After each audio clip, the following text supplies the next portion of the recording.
Welcome you all to class 10th revision class. My dear student, try to understand or try to listen carefully what I am going to utter. So these are all with lots of synopsis, whatever syllabus is coming in your upcoming exams. I hope it will be impactful, fruitful, and definitely you can easily attempt your paper. So be a keen observer and listen carefully what I am going to say. Now let us move to the first chapter. As we all know, the first chapter is A Letter to God. So it's a story written by G.L. Fons, revolves around the idea of having unquestionable belief in something.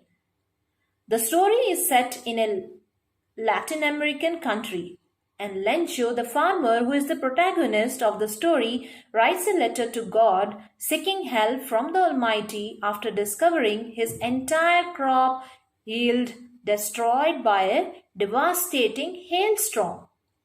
Although his wishes get fulfilled partially, if not completely, he is ungrateful in the end and questions the honesty and modesty of the postmasters who actually helped him with money in the name of God.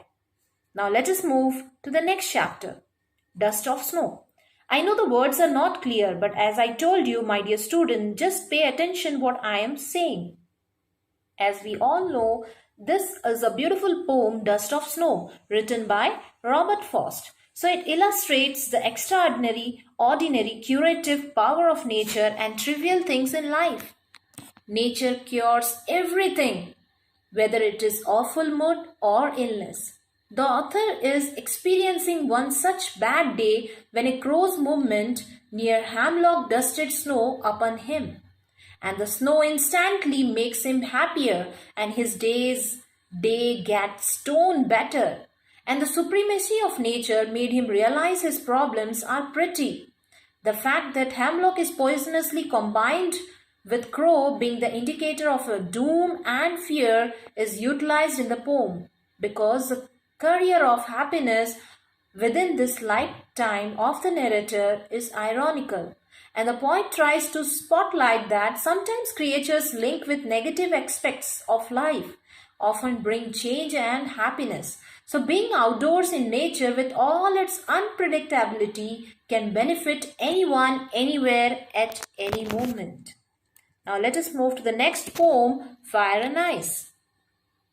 So as I told you, fire is related to human demands and desire, which is again related to destruction, and ice means hatred. So this poem, Fire and Ice, is written by Robert Frost. He presents two opposite views about the end of humanity and the world. So he discussed these two possibilities which will be the reason for the end of the world. And one such possibility is the world ending in flames of fire. It is so because when he ponders over the burning flames of desire of people, this will definitely hurl the world into another nuclear war. And hence it will burn up the entire world in flames. And the second possibility for the end of the world is due to the ice. Or as I told you, ice is related to hatredness. Now let us move to the next chapter. Nelson Mandela's Long Walk to Freedom.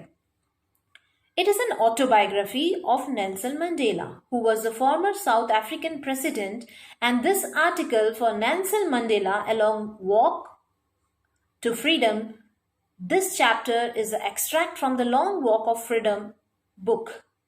It includes the description of the inauguration ceremony and citations from his speech and about his journey to being a freedom fighter. So here in this book you will see the journey of freedom fighter of Nelson Mandela and the description of the day when he was taking oath, and that is 10th May.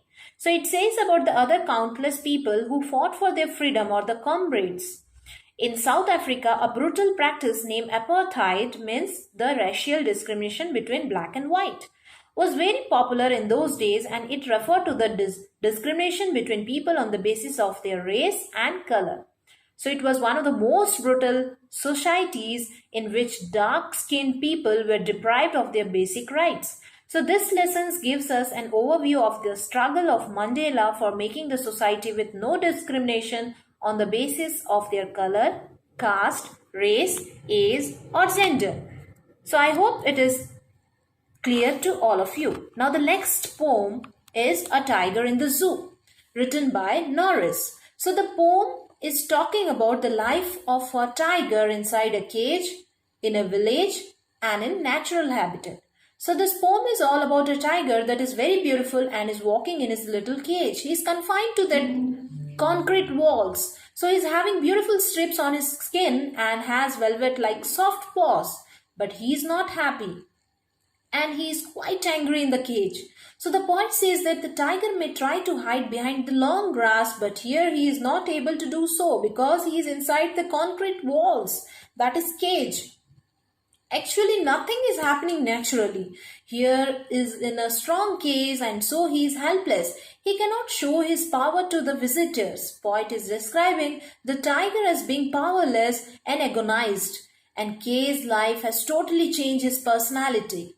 So thus the intention of the poet is to say that the animal famous for its fearlessness and freedom is confined and sad only due to human beings' act. So I hope the entire chapter is clear to you and it will be definitely fruitful and definitely you will be able to attempt all the questions. So thank you all for watching my audio. For any queries, comments, feedback, do comment on my chat box. Thank you all. Have a nice day.